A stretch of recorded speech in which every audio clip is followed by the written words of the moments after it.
ఎన్టీఆర్ వైద్య సేవలు నిలిచిపోయాయి. ఏపీలో నెట్వర్క్ ఆసుపత్రిలో వైద్య సేవలు బంద్ అయ్యాయి.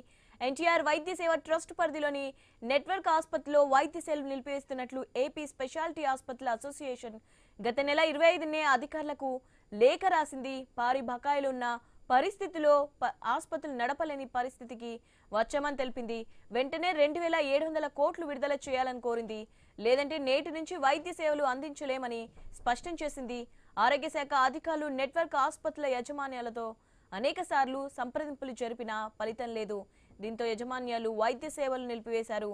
సమ్మెకు దిగడానికి కారణాలు నెట్వర్క్ ఆసుపత్రుల అసోసియేషన్ తాజాగా ఓ లేఖ విడుదల చేసింది. ఆసుపత్రులు ఇక నడపలేని పరిస్థితిలో ఉన్నామని తెలిపింది. ప్రభుత్వ పెద్దలకు ట్రస్ట్ ఉన్నతాధికారులకు వినతి పత్రాలు సమర్పించినా పరిష్కరించడం లేదన్నారు.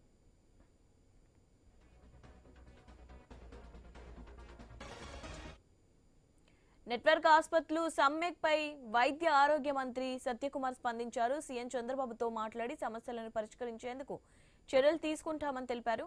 వైద్య సేవలను ఆపొద్దని ఆసుపత్రులకు విన్నవించారు. కూటమి ప్రభుత్వం వచ్చే నాటికి 2500 కోట్ల బకాయిలున్నాయని, కూటమి ప్రభుత్వం వచ్చాక అందించిన సేవలకు కూడా కలిపి ఇప్పటి వరకు 3800 కోట్లు చెల్లించామని గుర్తు చేశారు. రైట్, దీనిపై అప్డేట్స్ తెలుసుకున్న మా ప్రతినిధి కాంతి ఉన్నారు. కాంతి, దీనికి సంబంధించి అప్డేట్స్ ఏంటి?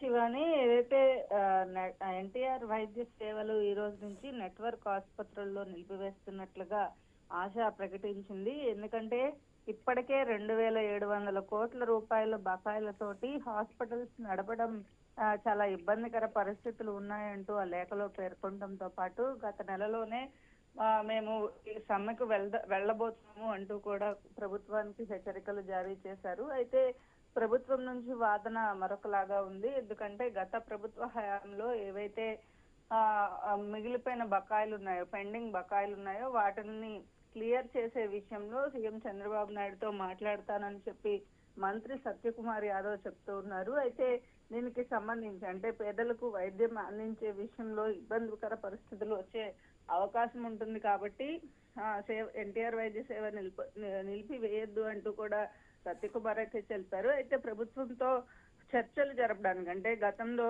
ఏవైతే 2500 కోట్ల రూపాయలు గత ప్రభుత్వ హయాం నుంచి కూడా రావాల్సినటువంటివి నిలిచిపోవడంతోనే ఈ పరిస్థితి ఏర్పడిందని, కూటమి ప్రభుత్వం ఏర్పడిన తర్వాత ఇప్పటి వరకు కూడా ఉన్నటువంటి అన్ని కూడా క్లియర్ చేస్తూ వస్తున్నాం. ఖచ్చితంగా దీనిపైన కూడా సీఎంతో మాట్లాడిన తర్వాత స్పందిస్తానని మంత్రి చెప్తూ ఉన్నప్పటికీ కూడా నెట్వర్క్ ఆసుపత్రుల యాజమాన్యాలు మాత్రం హాస్పిటల్స్ నడపడానికి మా దగ్గర పనిచేసే వారికి జీతభత్యాలు ఇవ్వడం కూడా కష్టంగా ఉన్న పరిస్థితుల్లోనే మేము ఈ నిర్ణయం తీసుకోవాల్సి వచ్చిందని వారు చెప్తూ ఉన్నారు.